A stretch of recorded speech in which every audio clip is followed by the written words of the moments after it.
Welcome to another episode of Mike Reads. Tonight we'll be continuing in our series on Thomas Sowell's Economic Facts and Fallacies with our first read in Chapter 6, which is entitled Racial Facts and Fallacies.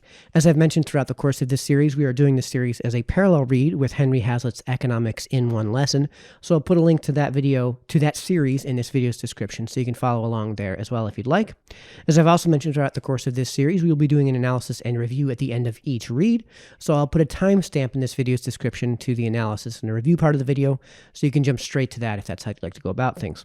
Also, last bit of housekeeping before we get started, this section of this chapter, tonight's read in this chapter and this chapter as a whole are broken up into several sections, which are in some places broken up into several subsections. I'll let you know when we get to each section break and each subsection break, and I'll put timestamps for each of those in this video's description to make the read a little bit easier to follow along with. So with all of that housekeeping out of the way, let's dive on into tonight's read, which will begin Chapter 6, Racial Facts and Fallacies.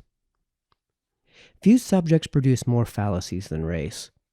Some might even say that race itself is a fallacy, in a world where racial intermixtures keep increasing, well beyond the levels of earlier times, even while the stridency of separate racial identities becomes louder.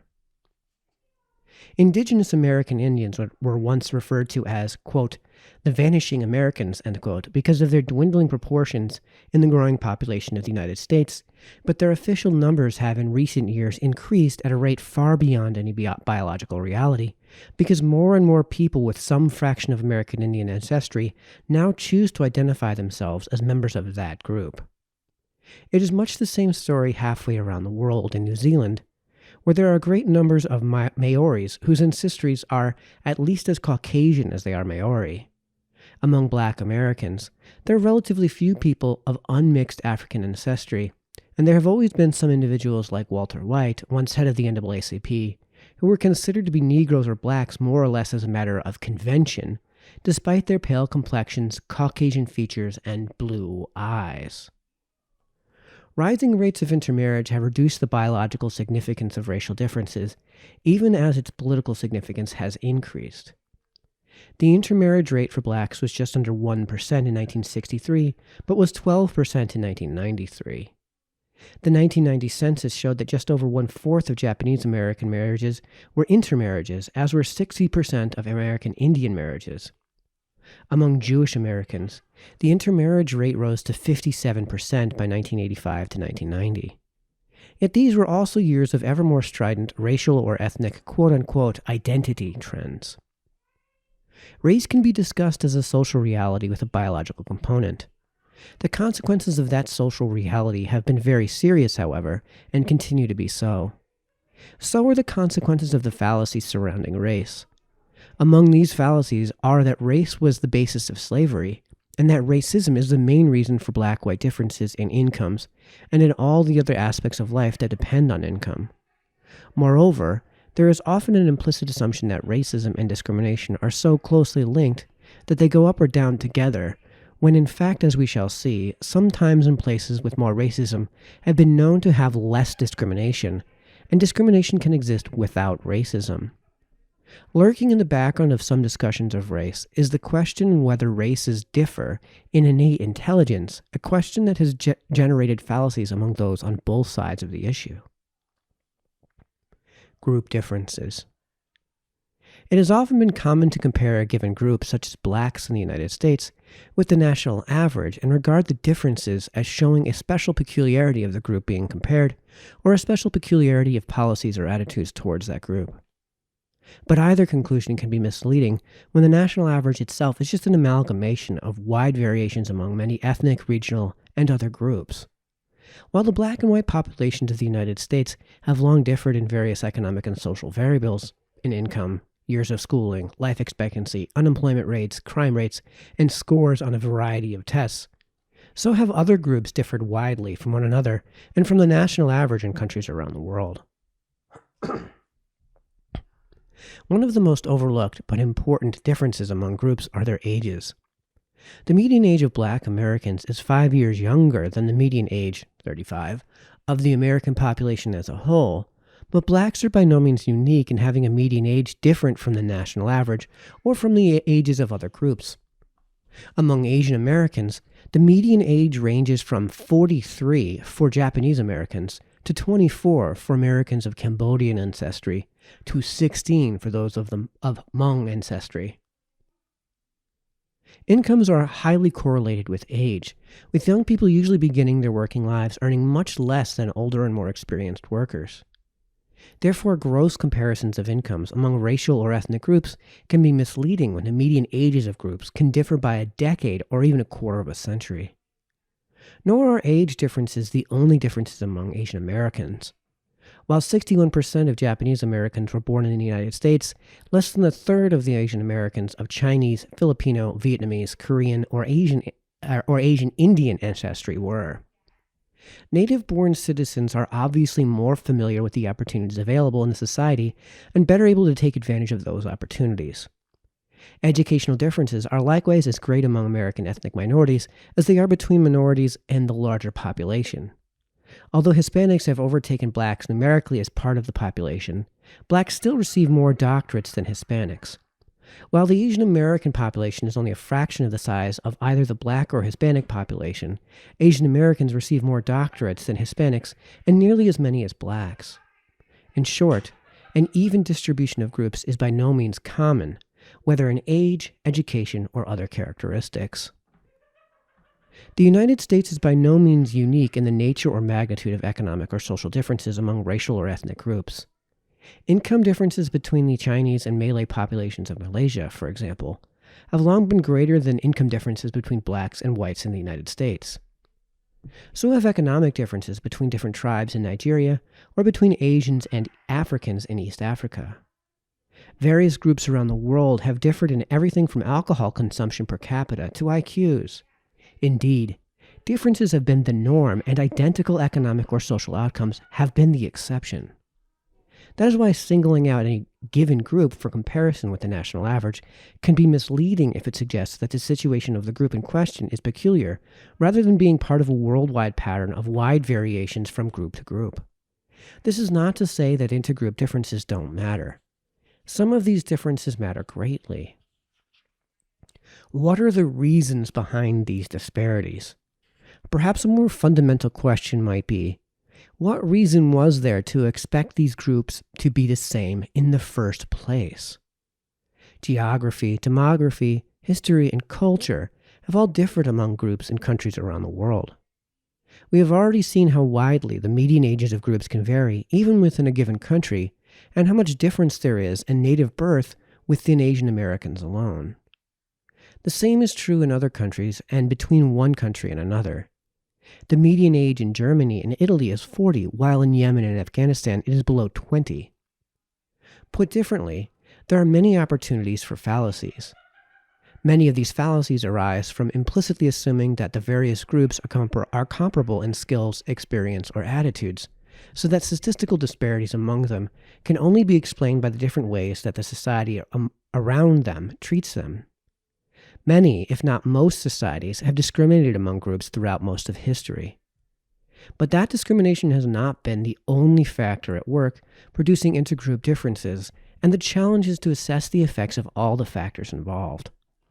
Moreover, the relative weights of different factors do not remain the same over time, so some consideration of history is also necessary. History. Perhaps the biggest fallacy about the history of racial and ethnic minorities is that the passage of time reduces the hostility and discrimination they face. In many countries, minorities have faced greater hostility and discrimination in a later period than in earlier periods. In other countries, the reverse has been true. But the passage of time alone does not automatically produce either result. The role of time. Back at the end of the 15th century, Jews expelled from Spain fled primarily to the Islamic countries of the Middle East, where they were generally treated better than they were in Europe, and far better than they would be treated in the same Middle Eastern countries in the 20th century. Jews became prominent as physicians in the Ottoman Empire, and it was not uncommon in the 16th century for sultans of the Ottoman Empire to have Jewish physicians present or even predominant on their medical staffs or for Jews to be used as translators for Ottoman envoys to European countries. Jews were so common as customs officials that many of the Ottoman customs receipts from that era were written in Hebrew. In the Ottoman economy, Jews were prominent in roles ranging from peddlers in villages to international traders. However, as the age of the Ottoman Empire's preeminence in military, cultural, and scientific achievements gave way to centuries in which European countries overtook them in all these respects, the confident and cosmopolitan toleration of minorities within the Ottoman Empire gave way to an era of Ottoman anxiety about dangers from without and within, and to xenophobia that greatly restricted and endangered Jews and other minorities. By the early 20th centuries, Jews were persecuted worse in the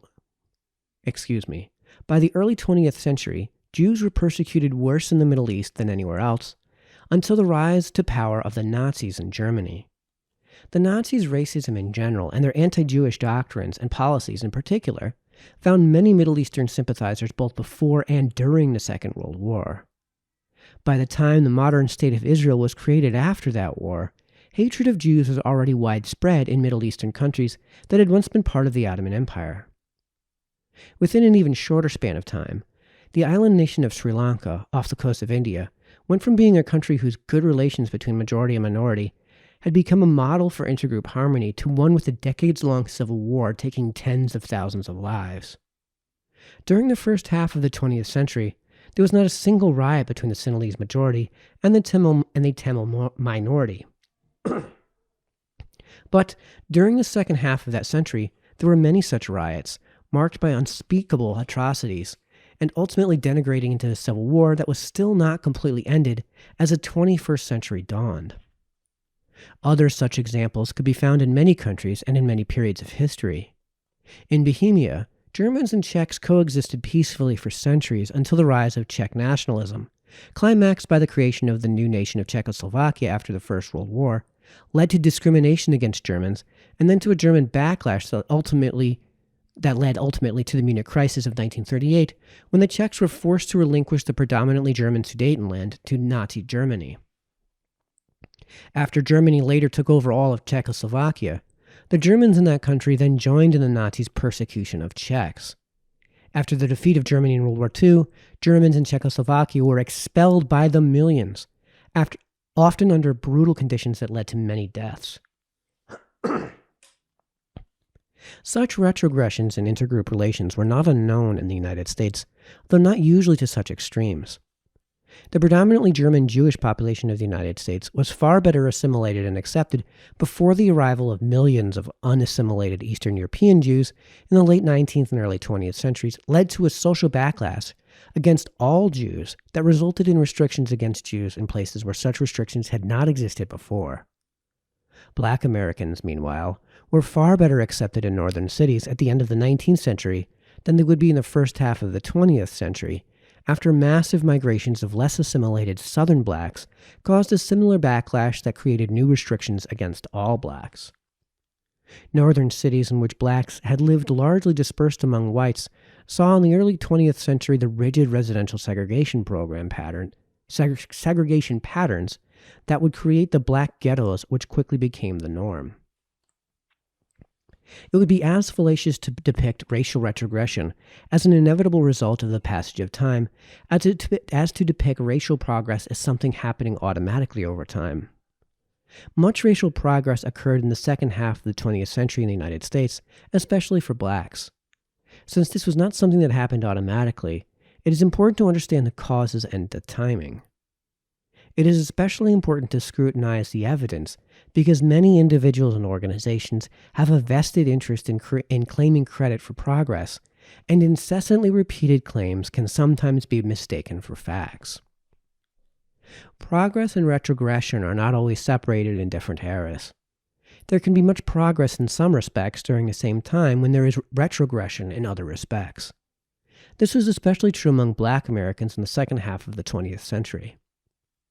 Before the landmark Supreme Court decision in Brown v. Board of Ed in 1954, the racial segregation of schools was required in all the southern states that had formed the Confederacy, as well as in Missouri, Texas, Oklahoma, and the District of Columbia, and racial segregation of the schools was permitted in Wyoming, Arizona, and New Mexico.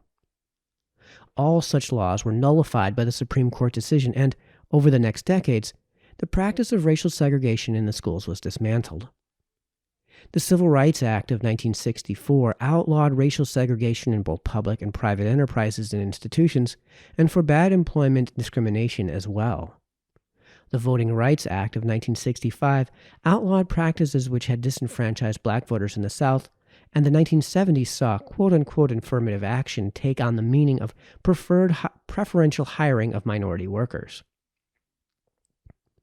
These major legal landmarks of the Civil Rights Revolution have often been credited with the economic and political advances of the black population. Certainly, the Voting Rights Act was responsible for a huge increase in black voting in the South and the subsequent skyrocketing of the number of black elected officials throughout the region. But history tells a very different story as regards the economic advancement of blacks.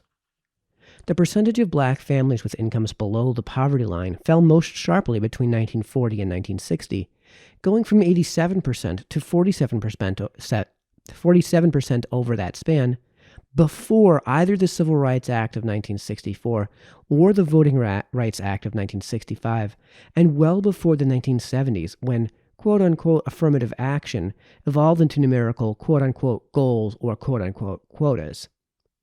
While the downward trend in poverty continued, the pace of that decline did not accelerate after these legal landmarks, but in fact slackened. The poverty rate declined from 47% to 37% during the decade of the 1960s, and then only from 30% to 29% between 1970 and 1980. However much credit has been claimed for the civil rights laws of the 1960s, or the war on poverty programs of that same decade, the hard facts show that blacks' rise out of poverty was more dramatic before any of these government actions got underway. There was a similar historical trend as regards the rise of blacks into professional, managerial, and other high-level occupations. The number of blacks in white-collar occupations, managerial and administrative occupations, was doubled between 1940 and 1960 and nearly doubled in professional occupations. Meanwhile, the number of blacks who were farm workers in 1960 was only one-fourth the number who were in 1940. These favorable trends continued after 1960s, but did not originate in the 1960s. As regards the group preferences and quotas, quote-unquote affirmative action, which began in the 1970s, they produced little or no effect on the relative sizes of black and white incomes. The median black household income was 60.9% of the median white household income in 1970, and never rose above that or as high as that throughout the decade of the 1970s. As of 1980, median black household income was 57.6% of median white household income. The facts are clear, but the fallacies persist that it was the civil rights laws, the quote-unquote war on poverty programs of the 1960s, and affirmative action which caused the rise of blacks out of poverty and their ascent into middle-class occupations. Slavery. In addition to its own evils during its own time, slavery has generated fallacies that endure into our time, confusing many issues today.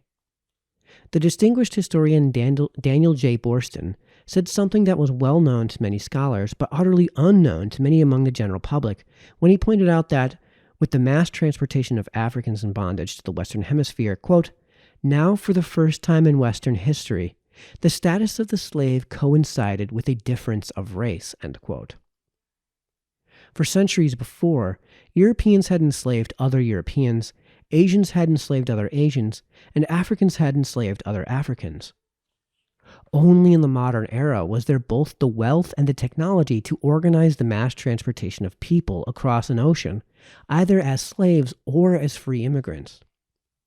Nor were Europeans the only ones to transport masses of enslaved human beings from one continent to another. North Africa's Barbary coast pirates alone captured and enslaved at least 1 million Europeans from 1500 to 1800, carrying more Europeans into bondage in North Africa than there were Africans brought in bondage to the United States and the American colonies from which it was formed. Moreover, Europeans were still being bought and sold in the slave markets of the Islamic world decades after blacks were freed in the United States. Slavery was a virtually universal institution in countries around the world and for thousands of years of recorded history. Indeed, archaeological evidence suggests that human beings learned to enslave other human beings before they learned to write. One of the many fallacies about slavery, that it was based on race, is sustained by the simple but pervasive practice of focusing exclusively on the enslavement of Africans by Europeans, as if this were something unique, rather than part of a much larger worldwide human tragedy. Racism grew out of African slavery, especially in the United States, but slavery preceded racism by thousands of years. Europeans enslaved other Europeans for centuries before the first African was brought in bondage to the Western Hemisphere. The brutal reality is that vulnerable people were usually taken advantage of wherever it was feasible to take advantage of them, regardless of what race or color they were. The rise of nation-states put armies and navies around some people, but it was not equally possible to establish nation-states in all parts of the world, partly because of geography. Where large populations had no army or navy to protect them, they fell prey to enslavers, whether in Africa, Asia, or along unguarded stretches of European coastlines where Barbary pirates made raids, usually around the Mediterranean, but sometimes as far away as England or Iceland. The enormous concentration of writings, and of the media in general on slavery in the Western Hemisphere, or in the United States in particular, creates a false picture which makes it difficult to understand even the history of slavery in the United States. While slavery was readily accepted as a fact of life all around the world for centuries on end, there was never a time when slavery could get that kind of universal acceptance in the United States, founded on a principle of freedom, with which slavery was in such obvious and irreconcilable contradiction. Slavery was under ideological attack from the first draft of the Declaration of Independence, and a number of northern states banned slavery in the years immediately following independence. Even in the South, the ideology of freedom was not wholly without effect, as tens of thousands of slaves were voluntarily set free after Americans gained their own freedom from England. Most Southern slave owners, however, were determined to hold on to their slaves, and, for that, some defense was necessary against the ideology of freedom and the widespread criticisms of slavery that were its corollary. Racism became that defense. Such a defense was unnecessary in unfree societies, such as that of Brazil, which imported more slaves than the United States, but developed no such virulent levels of racism as that of the American South. Outside Western civilization, no defense of slavery was necessary, as non-Western societies saw nothing wrong with it. Nor was there any serious challenge to slavery in Western civilization prior to the 18th century. Racism became a justification of slavery in a society where it could not be justified otherwise, and centuries of racism did not suddenly vanish with the abolition of slavery that gave rise to it. But the direction of causation was the direct opposite of what is assumed by those who depict the enslavement of Africans as being a result of racism. Nevertheless, racism became one of the enduring legacies of slavery.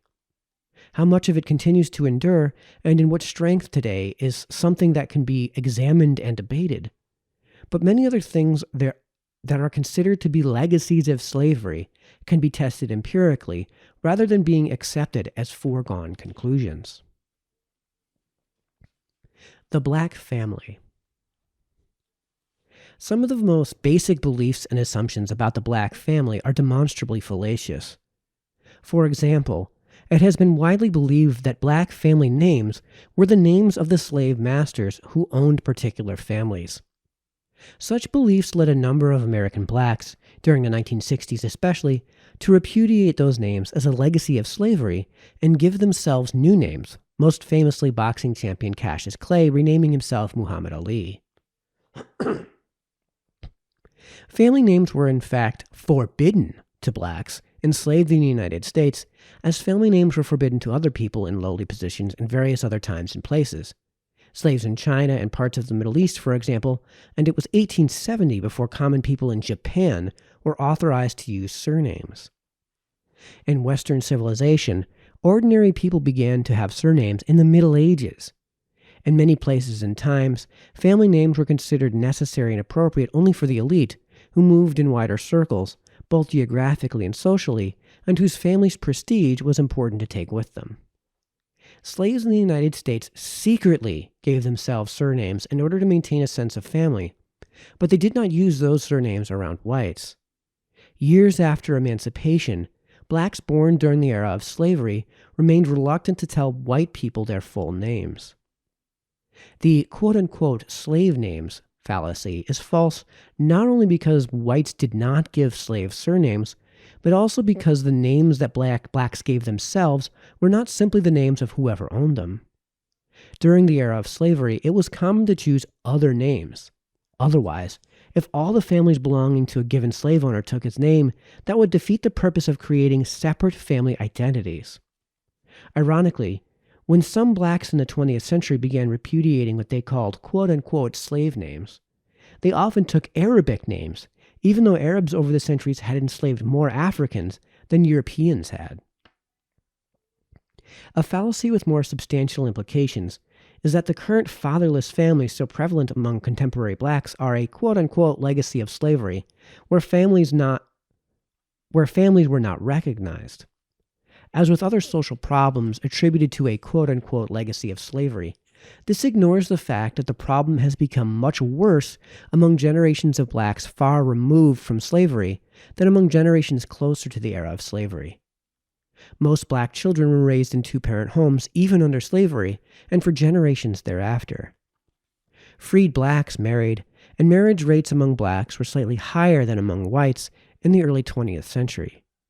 Blacks also had slightly higher rates of labor force participation than whites in every census from 1890 to 1950. While 31% of black children were born to unmarried women in the early 1930s, that proportion rose to 77% by the early 1990s. If unwed childbirth was quote-unquote a legacy of slavery, why was it so much less common among blacks who were 2 generations closer to the era of slavery? One sign of the breakdown of the nuclear family among blacks was that by 1993, more than 1 million black children were being raised by their grandparents, about 2/3 as many as among whites, even though there are several times as many whites as blacks in the population of the United States. When tragic retrogressions in all these respects became painfully apparent in the second half of the 20th century, a quote-unquote legacy of slavery became a false explanation widely used, thereby avoiding confronting contemporary factors and contemporary problems. These retrogressions were not only dramatic in themselves, they had major impacts on other important individual and social results. For example, while most black children were still being raised in two-parent families as late as 1970, only 1/3 were by 1995. Moreover, much social pathology is highly correlated with the absence of a father, both among blacks and whites, but the magnitude of the problem is greater among blacks because fathers are missing more often in black families. While in the late 20th century, an absolute majority of those black families with no husband present lived in poverty, more than 4/5 of black husband-wife families did not.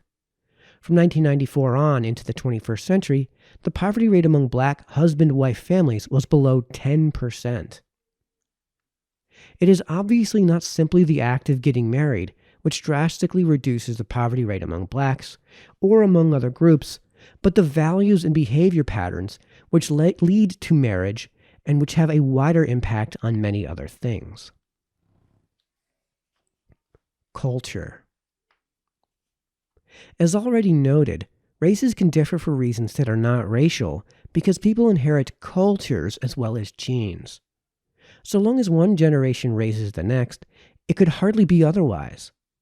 Many of the social or cultural differences between American blacks and American whites nationwide today were in antebellum times pointed out as differences between white Southerners and white Northerners. These include ways of talking, rates of crime and violence, children born out of wedlock, educational attainment, and economic initiative or lack thereof.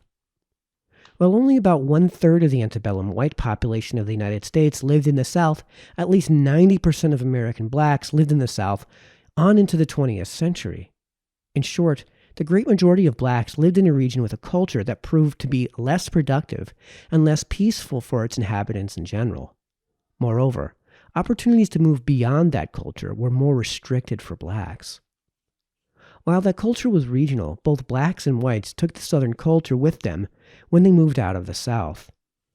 As one small but significant example, when the movement for creating public schools swept across the United States in the 1830s and 1840s, not only was that movement more successful in creating public schools in the North than in the South, those parts of northern states like Ohio, Indiana, and Illinois that were settled by white Southerners were the slowest to establish public schools.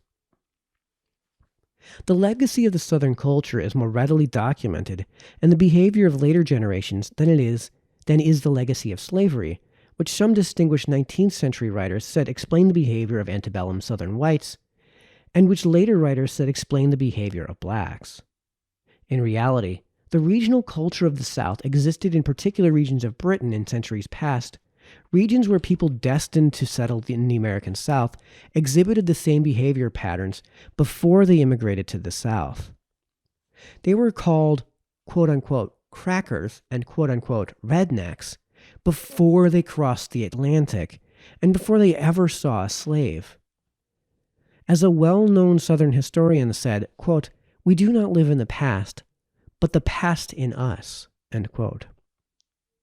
Educational and intellectual performance is a readily documented area where the persistence of culture can be tested. As late as the First World War, white soldiers from various southern states scored lower on mental tests than black soldiers from various northern states. Not only did black soldiers have the advantage of better schools in the North, they also had an opportunity for the Southern culture to begin to erode in their new surroundings. Over the years, much has been made of the fact that blacks score lower than whites nationwide on mental tests. From this, some observers have concluded that this is due to a racial difference, and others have concluded that this is due to some deficiency or bias in the tests. But neither explanation would account for white Southerners' mental test scores in the First World War. Whatever the sources of the lower educational or intellectual attainments among blacks, there are major economic and social consequences of such differences. For many years, blacks received a lesser quantity and a lower quality of education in the Southern schools that most attended. But even after the quantity gap was eliminated by the late 20th century, the qualitative gap remained large. The test scores of black 17-year-olds in a variety of academic subjects were the same as the scores of whites and several years younger. That is obviously not a basis for expecting equal results in an economy increasingly dependent on mental skills. Crime and violence. The history of crime and violence among blacks contradicts many widespread beliefs about the causes of that crime and violence. Poverty, unemployment, and racial discrimination are frequently listed among the prime, quote-unquote, root causes of riots and other criminality among blacks. Many are so convinced of this that they see no reason to examine the factual historical record. Crime among black Americans, like crime among white Americans, was declining for years prior to the decade of the 1960s, with its landmark civil rights laws and its quote-unquote war on poverty programs. But it was during the 1960s that crime rates began skyrocketing among blacks and whites, and it was precisely after the historical civil rights laws were passed that blacks began rioting in cities across the country. Within days of the passage of the Voting Rights Act of 1965, the first hundreds of riots that would rack cities across the country over the next 4 years began in the black neighborhood of Los Angeles known as Watts. These riots did not begin where blacks were poorest or most oppressed, which was still the South. Indeed, southern cities seldom suffered the riots that struck many northern cities and devastated many black neighborhoods in those cities. 34 people died in the Watts riots, but 43 were killed when blacks rioted in Detroit 2 years later. Although Detroit had the worst of the riots that struck virtually every northern city during the latter part of the 1960s, the poverty rate among Detroit's black population was only half of that of blacks nationwide. Its homeownership rate among blacks was the highest in the country, and its unemployment rate was 3.4%, lower than that among whites nationwide. Detroit did not have a massive riot because it was an economic disaster area. It became an economic disaster area after the riots, as did black neighborhoods in many other cities across the country. Moreover, riot-torn neighborhoods in these cities remained disaster areas for decades thereafter, as businesses became reluctant to locate there, reducing access to both jobs and places to shop, and both black and white middle-class people left for the suburbs. Whatever the causes of these waves of riots, whether as background factors or as immediate precipitating incidents, they were clearly not the factors that have been repeated endlessly but fallaciously. The worst ghetto riots occurred precisely at those times and places where the things that were supposed to prevent riots were most prevalent, including officials promoting welfare state policies and restraining the police. Conversely, riots were least destructive and sometimes non-existent in places and times where officials took an opposite view. As already noted, southern cities were far less often struck by urban riots. Among northern cities, Chicago was one of the cities least affected by ghetto riots. It had no such riots in 1967. The following year, when riots swept across the country in the wake of the assassination of Martin Luther King, Chicago's Mayor Richard J. Daley issued a highly publicized, quote, shoot to kill, end quote, order to his police that was denounced by many, but deaths from riots in Chicago were a fraction of what they were in cities like Detroit, where more humane and sympathetic expressions were used and the police were restrained. Nationally, the most urban ghetto riots occurred during the Johnson administration, but there was not one major urban riot during the entire 8 years of the Reagan administration. Yet such hard facts did not make a dent in fashionable beliefs then or now. Both politicians and activists have a vested interest in racial fallacies, which attribute the advancement of blacks to politicians and activists and blame others for the retrogressions. All right, that concludes tonight's read. Now on to the analysis and review part of the video. All right, welcome to the analysis and review part of the video. So before I start off this analysis or in the review, remember that this video is on YouTube. So when it comes to me talking about this subject, of course, I'm going to have to walk on eggshells. So when it comes to this review, there's going to be a lot of stuff that's in this whole chapter, in this read and in future reads in this chapter, that I'm going to have to just kind of breeze by. But there are some things I wanted to talk about that I think I can't actually get away with talking about with any sort of censure from Susan, from this chapter, and this is a chapter I really like. It's a read that I really like. I'm going to mention some other reads that I think do a, I won't say a better job, but go into much greater detail on some of the things that Sowell's going to cover in this read and in this chapter. So I'll get to those momentarily. But where I would like to start off with is on slavery. And there is this notion going around that the U.S. was built on slavery. Like the whole foundation of the United States was on, like the existence of the United States was initially to do nothing other than for white people to own and murder blacks or some ridiculous thing like that. So a thing to point out is that before 1776, we were not the United States. We were Great Britain. We were a colony of England. We are the 13 colonies. We're called the 13 colonies because they were English colonies, not the United States. They weren't called the United States until after 1776. And the important thing that differentiates us between Great Britain and the rest of the world was what happened in 1776 when we declared our independence. And the thing that separates us that was the thing that we didn't like about Great Britain, the reasons we were giving for creating this new nation, were spelled out in our Declaration of Independence, one of which was that all men are created equal. So I'm going to read for everybody an excerpt from the Declaration of Independence. It's going to be basically just the preamble and a few sentences from the body here. When in the course of human events it becomes necessary for one people to dissolve the political bands which have connected them with one another, and to assume the powers of the earth, the separate and equal station to which the laws of nature and nature's God entitle them, a decent respect to the opinions of mankind, requires that they should declare the causes which impel them to the separation. So what this basically is saying is, when in the course of human events it becomes necessary for peoples to separate, a decent respect to the opinions of mankind requires that you enumerate your causes for separation, your grievances.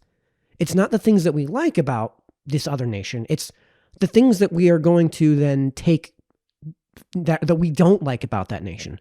It's the things that we are going to do differently. We hold these truths to be self-evident, that all men are created equal, that they are endowed by their Creator with certain unalienable rights, that among these are life, liberty, and the pursuit of happiness. This holding, so we hold that these truths to be self-evident, this holding is one of the items of grievances. We believe that all men are created equal.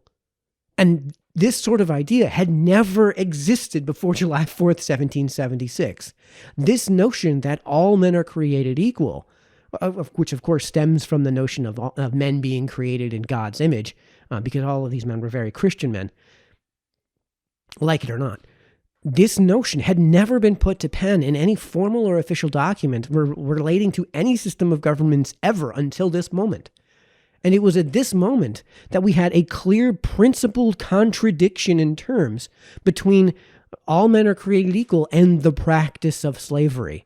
This is why that contradiction in terms was so obvious that it led to the most effective abolition movement, most effective and widespread abolition movement in the United States until the Civil War. I encourage everybody to read up on the 18th century abolitionist movements here in the United States, because they were by far the most effective and widespread of those movements, again, until at least the Civil War. And in that respect, George Washington, who was a Southerner, his army was the most integrated army until at least the 1950s. Some historians suggest that because the integration level of the Korean War wasn't really all that great, some historians have suggested that George Washington's army was the most integrated army until Vietnam. This obvious contradiction in terms is why Washington eventually used the loophole the will loophole to all at once free all of his slaves. Now, there were some technicalities that were outside of his control that didn't allow all of them to literally to be freed de facto, though they were freed de jure. But that was clearly his intention, and there was a reason for that. This is why most northern states had outlawed the practice of slavery, in some manner at least, by 1800. Vermont having as part of its constitution a prohibition on the ownership of human beings when it assumed itself as a state, which I believe was actually prior to the creation of the U.S. Constitution in 1787. This internal contradiction is also, in my opinion, why the British outlawed slavery shortly after the turn of the 19th century. The British, basically, they were really incensed about losing the War of Independence. They were really incensed about this. They were extremely bitter about it. It's a huge part of why the War of 1812 came to fruition as well, is because the British were still incensed, still sour and bitter about losing that war, so they wanted us back. One of the things that they did was they pointed out to our diplomats in the earliest ages of the United States. They would point out to our diplomats that, hey, you guys penned this to paper, but and you guys are like calling this the king, like enduring under the British monarchy, enduring in slavery to the monarch, but you guys practiced slavery. So in some ways, this was, in my opinion, their way of issuing a nan and a boo-boo to the United States after having lost both the Revolutionary War and the War of 1812, though in both cases barely. So the fallacy here is that the country was, quote unquote, founded on slavery. If this was true, then you would have to say that of every single other country ever to have existed, because slavery was the norm. Slavery wasn't the exception. Every country ever to have existed up to 1776 practiced slavery in at least some way. No country until 1776 even had a basis for a principled argument against the practice of slavery. And that was the only country that was the exception was us, because Jefferson penned those words as part of our founding grievances. We basically were the first country and the only country to say we don't like slavery. We have a rationale for dissolving slavery. The thing that separates us, right, the thing that defines us isn't that we had slaves, because every other country in the world ever did. It's that we ended slavery. And Thomas Sowell points this out on page 161. Slavery was a virtually universal institution in countries around the world for thousands of years of recorded history. He also points out that slavery, and some historians believe that slavery pre-existed human writing. So this whole notion that the United States was founded on slavery is just bunk. And beyond that, the notion that, and this is a very commonly held fallacy that is just not well understood, the notion that racism begat slavery is just false. He talks about this on page 161 as well. This is just not true. He talks about the direction of causation in this and other chapters, and in this case, we don't have the correct direction of causation. So first things first, let's explain how slavery worked in the United States from its infancy. Slaves in interior Africa, on the Western Africa, were captured by other Africans. This happened since the dawn of time.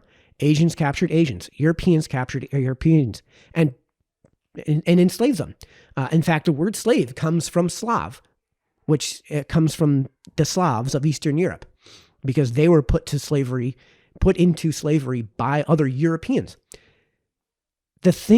So then they were those slaves who were initially captured and put into slavery in the first place by Africans, usually as prisoners of war or as the spoils of war in certain cases.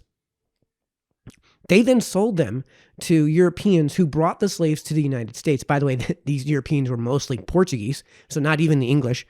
And then they were integrated into slavery here in the United States, a trade, by the way, we put an end to as part of basically our Constitution in 1808. Slavery didn't come to the United States because we were racist. Slavery came to the United States because it could. It was a matter of technological capacity and convenience. The reason that we were getting slaves from Africa isn't because we were racist against Africans. It's because the Africans that were there, which held those slaves, were willing to sell to, in this case, mostly the Portuguese, who were the ones who brought those slaves over. So in this case, it wasn't that racism begat the slavery, because slavery long pre-existed any condition of slavery which could be considered based in race. The Romans held Roman slaves. The Egyptians held Egyptian slaves. Yes, they also had Jewish slaves, but they held Egyptian slaves. That couldn't possibly be built on racism because they are identical in race. The difference purely in the slave trade in the colonial era wasn't racism. It was economics. There was a demand for the thing, and the Africans were willing to exchange voluntarily in that trade. Now, of course, the thing they were exchanging was a party to the transaction which had not consented to that transaction. So there's a principled argument against that. But racism as a justification for slavery didn't emerge until the Jacksonian era, right? So the racism was a direct response, actually, to the abolitionist movement of the 1800s. When Jefferson penned those words, we couldn't make a principled argument for slavery at that point. It had to have been purely an argument from convenience or an argument in practice. There's no practical way for us right now to abolish slavery, though we should. And if we could come up with a practical way, we would. This is why, until the Jacksonian era, the only arguments in favor of keeping slavery in those southern states were practical arguments. The argument of racism as a justification for slavery, didn't emerge until the Jacksonian era, when the quote-unquote lesser people argument came about as a convenient excuse to maintain their slaves. It was just an excuse. Sowell points this out on page 162. Excuse me, folks. That racism became the defense for slavery. Racism became that defense. This wasn't the principal argument. It wasn't the pre-existing argument. It was an ad hoc argument to keep in line with all men are created equal. Also on page 162. While slavery was readily accepted as a fact of life all around the world for centuries on end, there was never a time when slavery could get that kind of universal acceptance in the United States, founded on a principle of freedom with which slavery was in such obvious and irreconcilable contradiction. And without that, without the penning of those words, there's no need for the excuse making. There's no principled rationale for abolition. You would just continue to have slavery, as he points out also on page 162. Outside Western civilization, no defense of slavery was necessary. And that's true. You don't need to defend slavery if it's the status quo and you don't have a principled argument against it. Sowell then gets into why slavery cannot explain the differences in races today. Remember that I have to walk on eggshells, so I can't really get into that all that much. But more importantly, the whole basis of all of these fallacies is, well, he points that out on page 156. And this gets into a more general problem with how people view the world and how people view these topics. And this is on page 156. What are the reason behind these disparities? What reason was there to expect these groups to be the same in the first place? And he points that out. Like, what is the null hypothesis? Is the null hypothesis that there wouldn't be any differences whatsoever in how human beings live their lives and the human experience? There'd be no difference between living in the desert and living in a temperate zone? There's really no difference between, somebody who might have evolved, say, in Florida, South Florida, and somebody who might have evolved in, say, northern Finland. There's not going to be any difference in how those people evolve and how those people emerge and how those people experience their lives and the struggles that they're going to run into and how they're going to overcome that. So this is actually a key point in the direction of this causality.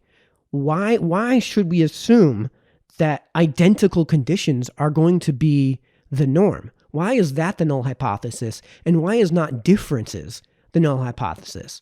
Right? Why aren't we just assuming that there are going to be these disparities in outcome? Because human beings are naturally different. Human beings might have different motivations and might have different belief systems and inclinations to do certain things. And that might not be, again, that might not be genetic. That might be something where, you live in a very cold environment. So you're used to dealing with snow.